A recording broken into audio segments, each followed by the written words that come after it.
Торғай өңірінен табылған тарихи бұйымдар жергілікті мұражайларға тапсырылды. Зерттеу нәтижесі көрсеткендей жәдігерлер сонау сақ, сармат дәуіріне тиесілі. Енді ежелгі бұйымдар музей сөрелеріне қойылып, өскелең ұрпақтың өз тарихын тереңірек түсінуіне мүмкіндік береді. Торғай топырағы талай тарих пен өркениеттің куәсі. Оны Қараторғай ауылы маңындағы Саба жерлеу ғұрыптық кешенінен табылған жәдігерлер дәлелдейді.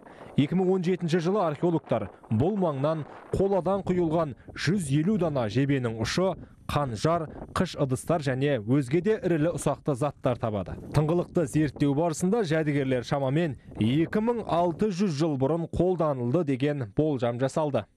2016 жылы бұл кісілер бізге сармат дәуірінен қалған жәдігерлерді тапсырған болатын. Ал бүгінгі тапсырып жатқан құнды жәдігерлер бұл сақ дәуірінен деп отыр.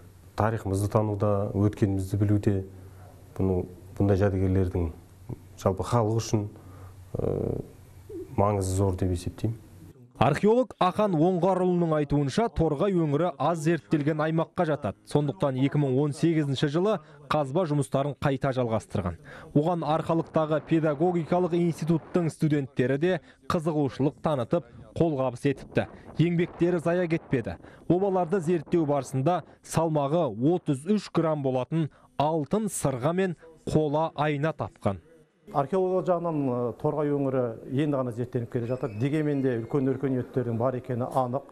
Бір ғана мысал 2018 жылғы зерттеулер барысында біз мысалы тапқан мына бір алтын сырғаның мысалы. Торғай өңірі бұл сақтар мен савраматтардың әлемінің арасында үлкен байланыс өңірі екені анық. Сырғаның мысалында саврамат сарматтардың да өнерінің мысалы бар, яғни бұл салмақты сырға болып есептеледі. Сонымен қатар арнайы сақтардың да стилі бұл жерде сақталынған. Ал тарихи жәдігерлердің жергілікті мұражайға табысталуына бабалар ізімен экспедициясының жетекшісі Сапар Ысқақ бастамашы болды. Себебі Торғай өңірінде қазба жұмыстарын жүргізуге тікелей қолдау көрсеткен. Осыдан 3 жыл бұрын Торғай өңірінде біз қазба жұмыстарын бастағанбыз. Бұл жекеменшік қордың атынан. Одан 4 қорған қазылды.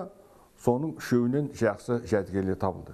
Ол ертең осында келетін адамдарға, оқушыларға, жастарға өзінің тарихын білуге, осы Торғай өңірінде болған бұрынғы замандағы адамдардан қандай өнер қалды, қандай із қалды, соларды білуге, өнеге болуға тиісті.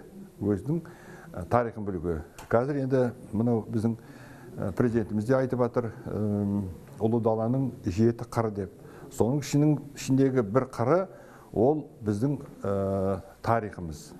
Ол мәдениетіміз, тарихымыз, соны білу керек. Қараторғайды сапқозына жетпей, содан бір 5 километр жерде сармат дәуіріндегі обаны қаздырды. 2000-3000 жыл бұрын жасалған сырғаның қарап тұрсаңыз, Торғай елінде осы аймақта қаншалықты жаңағы біздің өнердің дамыған, мәдениеттің дамыған, өркениеттің дамығанын көрсететін жәдігер.